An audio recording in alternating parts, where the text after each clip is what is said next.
Today I messed up by not knowing what a fluffer was. Okay, so flashback to 2011. American Horror Story Season 1 had its premiere, and I was hooked. This was the season with the haunted murder house, where the new owners always ended up dying in horrible ways. Well, Zachary Quinto portrayed a gay character named Chad Warwick, who I believe was hired by the owners as an interior decorator. In the episode, while spiffying up the house, Quinto's character makes a snide comment about being a good fluffer. I figured it was a fancy way of saying decorator, since that's what he did, so I slapped it in my lexicon and continued watching the show. For the next 12 years, I used the word fluffer as a substitute for interior decorator any chance I could. I told friends they needed a fluffer. I said to my girlfriend that we could use a fluffer when we bought our house. Hell, I even told a lady friend that she would be a good fluffer, since she had an eye for setting up furniture and knickknacks.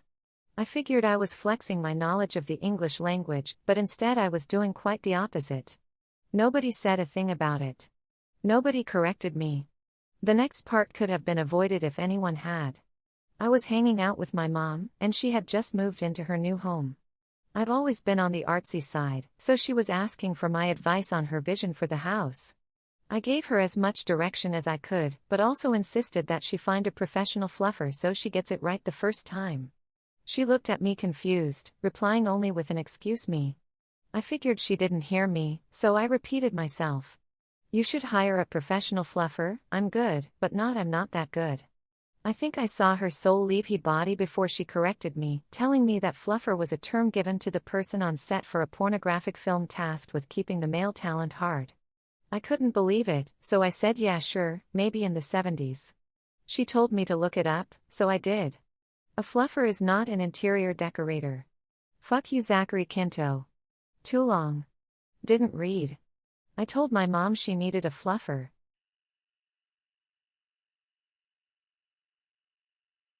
Today I messed up by making eye contact and engaging in small talk ending in big talk. So about 10 years ago my best mate decided to move from the UK to Australia. A few weeks before he left, the three of us who had been best mates since meeting at cadets a few years earlier decided to have a leaving do for him. As we were 21 and had no money at the time, we decided to have a day out in Blackpool and caught the train from Manchester, emptying out whatever booze we had at the back of the cupboards. By the time we got off the train we'd finished a bottle of rum, vodka and had started on the tequila. We didn't slow down on arrival, and by about 1500 hours I was in a bad way and having a bit of a breather on one of the piers. For those unfamiliar with Blackpool, think Santa Monica Pier, but depressing and shit. I'm leaning over the edge of one of the T-shaped corners trying to decide if vomiting would be a good move. After a few minutes a guy walks up to the edge in my direct eye line, takes out a metal tin, unscrews the lid to reveal a lot of white powder. He then starts taking bits of the powder out and sprinkling it into the sea. At first I think he's a fisherman trying to attract fish, but no rod. As soon as he starts sprinkling, dozens of seagulls descend and start gobbling up his powder as it hits the water. About halfway through his tin he looks up and makes eye contact with me. As any British person knows, the procedure here is to look away and pretend you haven't seen anything. However, I was pissed and my reaction times were too slow. So out of social embarrassment I felt I had to say something, so shrugged and said, "Feeding the seagulls, mate?" And he replied, "It's my dad's ashes." Fuck, I honestly felt about a foot tall. In the end I poured him a tequila. He told me a bit about his dad's life and we toasted to him. But fuck me, I've never wanted to claw a sentence back more in my life. Too long. Didn't read. I got very pissed and ruined a man's moment spreading his father's ashes with an inane comment.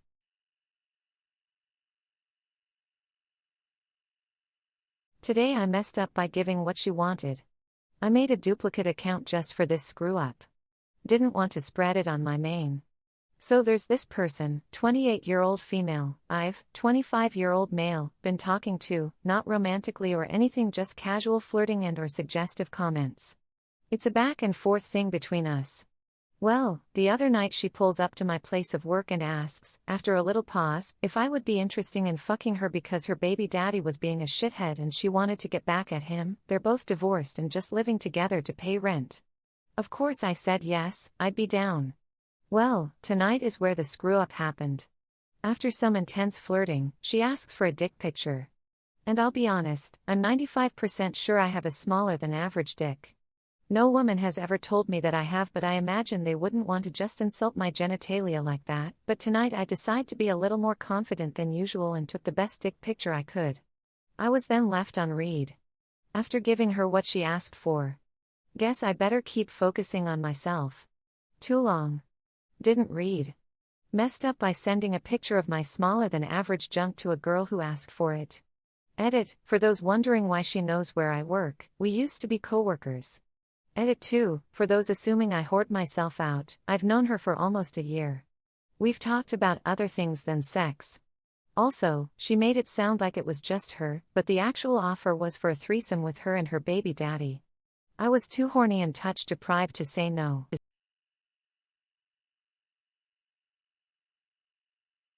Today I messed up by making chili after recovering from COVID. I love to cook. I dream of recipes and ways to improve classic dishes. In October, I got COVID and lost my taste for a few months. It was difficult, but I decided to eat healthy and lost about 30 pounds in December. My taste miraculously came back overnight. For a week straight, I cooked and created the most flavorful dishes I could think of. About a month ago, I decided to make chili with adobo chipotles, chocolate and stout beer. It was delicious. However, since then, everything I eat tastes like adobo. It has been a month and doesn't seem to be going away. It's like adobo is now coded into my DNA. Even my toothpaste tastes like smoky, sweet peppers. Yes, I've tried new toothpaste. My only rationale is the recalibration of my taste buds errored with COVID, and now I'm stuck with adobo in the fiber of my soul. Too long. Didn't read. I made chili after COVID. I am now half man, half adobo chipotle.